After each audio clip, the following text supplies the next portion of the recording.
Il occupe une grande place dans l'histoire de la bande dessinée. Philippe Drouillet est notre invité. Salammbô Lénus, une exposition événement à Paris. Vous allez nous en parler. Voilà l'affiche. Philippe Drouillet, votre univers est toujours le même depuis tant d'années, mais vous êtes un obsédé de la création graphique en quelque sorte. Je me suis toujours rappelé d'une phrase d'Orson Welles qui disait « Un génie, mais là on se calme ». Je ne parle pas de moi, mais passe sa vie, donc disons simplement en auteur, passe sa vie à raconter la même chose. Simplement, on évolue, on change les formes. Je fais du mobilier, de la sculpture, de la peinture, du dessin. L'exposition, c'est des peintures acryliques techniques mixtes, mais je raconte toujours la même histoire. Simplement, je m'évade à travers plusieurs périodes, plusieurs aventures. Et là, c'est une aventure féminine. On va voir donc d'ailleurs des splendides reproductions. Ça, c'est le portfolio édité en série limitée pour l'exposition. Les Salammbô. C'est Flaubert aussi derrière, hein. Moi, j'ai aimé, quand j'ai fait mes débuts dans la bande dessinée, j'ai fait 15 ou 16 albums, pas 16, et qui était de la science-fiction absolue. Et après, je me suis dit, je vais m'attaquer à un roman qui est d'une modernité folle, qui est le Salammbô de Flaubert. Parce que c'est un choc de société, c'est un choc de civilisation, c'est une violence totale, c'est ce qu'on vit aujourd'hui. Et puis, il y a fait ce personnage de Salammbô, petite femme frêle, promue une vestale, promue aux dieux, à la lune, à Tanit, au serpent, et qui rencontre la brute de notre ami machin, j'ai oublié son nom, c'est formidable, comme quoi le temps passe. Bon, ok, Mato. Et moi, j'ai transposé ça et je me suis dit, je suis fidélisé par rapport à Flaubert, j'ai envie de continuer, j'ai fait une collection de bijoux, j'ai tellement aimé ce livre, j'ai vécu près de 10 ans avec ces volumes, et je me suis dit, je veux faire un retour sur la femme de Salammbô, sur le personnage de Salammbô, mais cette fois-ci, comme si j'avais imaginé dans ma tête qu'elle ne meurt pas comme Mato meurt, qu'il s'aime, qu'elle s'épanouisse et qu'elle devienne une femme belle, pulpieuse, somptueuse, avec l'obsession des temps anciens, des sculptures de la préhistoire, avec évidemment les seins, le ventre, le culte de la fertilité. Les très petits seins sont très jolis aussi, hein, c'est pas un problème quand ils sont portés avec orgueil, il n'y a pas de problème. Mais il y a une inspiration originelle dans vos œuvres. Hein, on y voit finalement le culte de la féminité, mais qui fait penser même à l'art africain ou au-delà.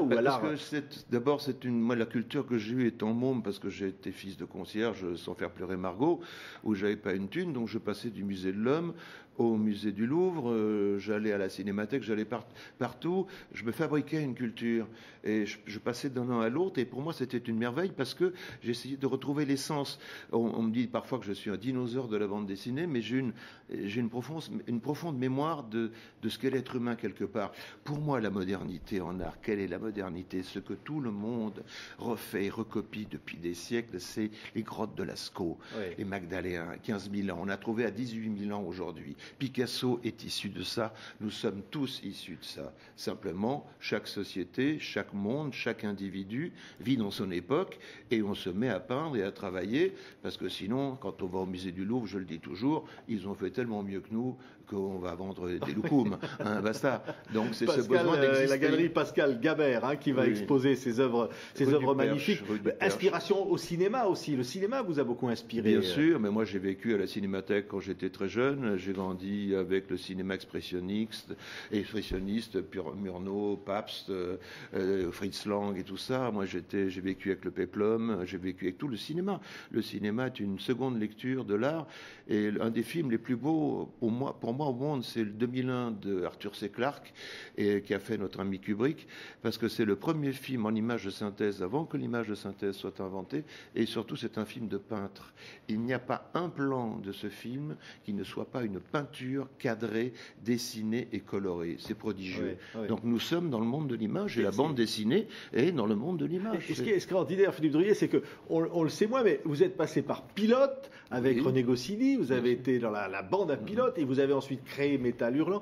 Il y a eu la bande dessinée, évidemment, cette évolution, ce qu'on a appelé la science-fiction, mais est-ce qu'il y a finalement une différence de monde par rapport à quoi? Entre Pilote, Métal Hurlant, est-ce que finalement c'est... Non, il y avait l'école de Paris, c'était nécessaire parce qu'on venait d'un monde qui était le nôtre, l'école américaine avant-guerre, l'école des comics et ensuite l'école belge dont nous sommes très fiers, les Franquin, les Tillieux, les Jacobs et Hergé bien entendu. Et nous on se battait à une époque, c'était juste avant 68, pour essayer d'exprimer quelque chose. Moi je sais que j'étais un fou, j'étais considéré dans les rédactions comme un cinglé. J'arrivais avec des cheveux jusque là, j'avais des planches qui étaient grands déjà comme des écrans de cinéma et on me foutait dehors systématiquement. pratiquement. Et je m'étais dit à un moment donné, ce n'est pas possible, je ne peux pas être le seul à penser cela, il y a forcément des gens qui partagent. Et ensuite, qu'est-ce qui s'est passé? La bande dessinée est née à Pilote, ensuite elle est arrivée à Métal Hurlant. C'est une histoire qui a accompagné le rock et toute la période, et même la période de cinéma à l'époque. On était à la fois des précurseurs, mais tous les gens de science-fiction, là je parle spécifiquement de la science-fiction graphique et bande dessinée, ont des parrains et ont des témoins et ont des ancêtres qui sont tous les écrivains de science-fiction. On vient de l'écriture américaine et anglaise. Les Thomas Digges, les Philip K. Dick, tout ce qu'on peut, ou les Lovecraft, tout ce qu'on peut imaginer. Mais on était une génération de fous. J'ai entendu Mick Jagger à Cannes dire nous étions jeunes à l'époque, jeunes et stupides. Eh bien, nous, à l'époque, Pilote et Métal Hurlant, on était des maîtres du monde, jeunes et stupides. Et il a ajouté, et maintenant on n'est plus que stupides. Que stupides. Moi, je préfère la phrase merveilleuse de ce merveilleux philosophe qui s'appelle Georges Wolinski, qui a dit sur un t-shirt, cette chose admirable, nous nous sommes battus en 68 pour ne pas devenir ce que nous sommes devenus aujourd'hui. Et moi, c'est du Rézère, c'est du GB, c'est quelque chose d'absolument grandiose. Donc, mais voilà. quand on voit où vous êtes arrivé aujourd'hui, la bande dessinée est devenue un art, et ça vous fait plaisir ou pas? C'est-à-dire, on dit, voilà, maintenant vous êtes institutionnalisé, bientôt dans les musées. Hein. Oui, j'ai une rétrospective l'année prochaine, ça sent le sapin, je suis d'accord, mais là, il nous faut 20 minutes. La bande dessinée est un combat de 40 ans. Pas pour les fans, pour la presse et pour le monde culturel. On était une sous-culture, point barre. Ouais. Les années 60, parler de bande dessinée, on est un débile profond. Eh bien, nous nous sommes battus pendant 40 ans pour que des gens apprennent que d'une part, les albums les ont fait rêver, et que d'autre part, que si on extrayait l'image et le dessin de l'artiste en question, il avait une vie au mur différente, comme n'importe quelle peinture. Et maintenant, il y a une génération de gens qui ont des moyens, même dans ce monde un peu difficile, et qui maintenant accèdent à la beauté du fait d'acheter des originaux. Donc c'est effectivement 40 ans d'histoire. C'est pas tombé du jour au lendemain. Alors, effectivement, nous sommes dans les musées. Moi, je suis à la Monnaie, je suis, je sais pas où, au cabinet des estampes.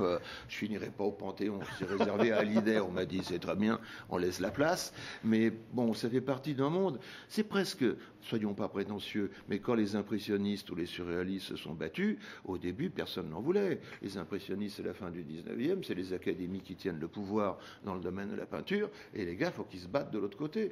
Nous, on s'est battus. Donc maintenant, ils se sont aperçus qu'il y avait sur les 40 ou 50 ou 100 ou 200 artistes de bande dessinée des gens de talent. Voilà. Merci Philippe Durier d'être un de ceux-là. Salammbô, les nus, donc c'est l'exposition à la galerie Pascal Gabert avec l'édition de cet album que vous découvrez la couverture à l'image, bientôt disponible pour tout le monde pour l'instant en édition de luxe. Merci Philippe Durier d'avoir été notre invité. Merci à vous.